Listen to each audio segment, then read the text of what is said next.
ఇకపోతే మరి ఈ యొక్క సంవత్సరము ఏ ఏ రాశి వారికి ఆదాయ వ్యయములు ఏ విధంగా ఉండబోతున్నాయి అనేది మనం చూసుకున్నట్లయితే, మేషరాశి వారికి ఆదాయం 2 అయితే వ్యయం 14, వృషభ రాశి వారికి ఆదాయం 11 అయితే వ్యయం 5, మిథున రాశి వారికి ఆదాయం 14 అయితే వ్యయం 2, అదేవిధంగా కర్కాటక రాశి వారికి ఆదాయం 8 అయితే వ్యయం 2, సింహరాశి వారికి ఆదాయం 11 అయితే వ్యయం 11, కన్యా రాశి వారికి ఆదాయం 14 అయితే వ్యయం 2, తులారాశి వారికి ఆదాయం 11 అయితే వ్యయం 5, మరి వృశ్చిక రాశి వారికి ఆదాయం 2 అయితే వ్యయం 14, ధనుర్రాశి వారికి ఆదాయం 5 అయితే వ్యయం 5, మరి మకర రాశి వారికి ఆదాయం 8 అయితే వ్యయం 14, కుంభరాశి వారికి ఆదాయం 8 అయితే వ్యయం 14, మీనరాశి వారికి ఆదాయం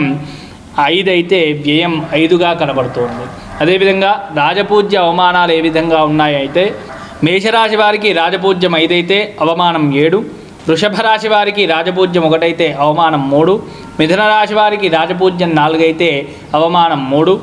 కర్కాటక రాశి వారికి రాజపూజ్యం 7 అయితే అవమానం 3, సింహరాశి వారికి రాజపూజ్యం 3 అయితే అవమానం 6, కన్యా రాశి వారికి రాజపూజ్యం 6 అయితే అవమానం 6గా, అదేవిధంగా తులారాశి వారికి రాజపూజ్యం 2 అయితే అవమానం 2, మరి వృశ్చిక రాశి వారికి రాజపూజ్యం 5 అయితే అవమానం 2, ధనుర్రాశి వారికి రాజపూజ్యం 1 అయితే అవమానం 5, మకర రాశి వారికి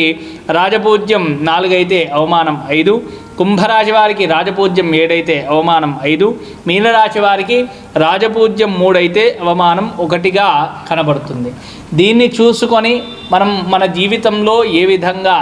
నడుచుకోవాలి, సంపద విషయంలో, సంపాదన విషయంలో, ఖర్చు విషయంలో ఏ విధంగా జాగ్రత్తలు వహించాలనేది మనకు ఈ యొక్క పంచాంగంలో ఈ రాజపూజ్య అవమానాలు, అదేవిధంగా ఆదాయ వ్యయాలు మనకు సూచిస్తాయి. కనుక నడుచుకునే విధానంలో మనము గనక